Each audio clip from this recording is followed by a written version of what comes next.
निकटरे राज्यसभार संसदीय दल नेता पदरु इस्तीफा देइथिले बीजेडी सांसद सस्मित पात्र। आज तांको स्थान नेइछंती मानस मंगराज।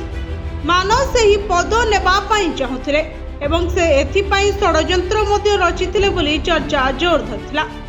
एबे एहा उपरु संपूर्ण भावरे परदा उठी सारिछे।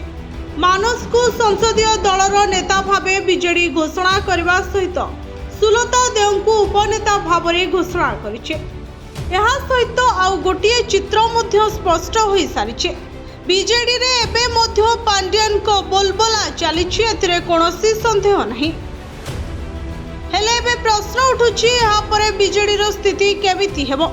आमे आपनकु एथिपई एकथा कहूछु जे एबे मध्य अनेक नेता मानस मंगराज को दल रे विरोध करि आछते।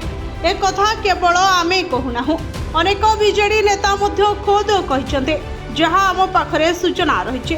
सस्मित संसदीय दल नेता पदरु इस्तीफा देला परे अनेक आलोचना हेउथला जे हुए तो से स्थान संतृप्त नेबे, किंतु एहा मध्य आलोचना हेउथला एहा पछरे रहिছে मानस मंगराज को हाथ। 2024 रे निर्वाचन फलाफल बाहरिला परे अनेक छात्र और युवा नेता मानस पांड्यन को विरोध करथिले। एमिति कि विगत दिन में शंख भवन में आयोजित एक कार्यक्रम रे मानस मंगराज को धक्का मारिवा सहित विरोध करथिले बोली मध्य चर्चा जोर थिला।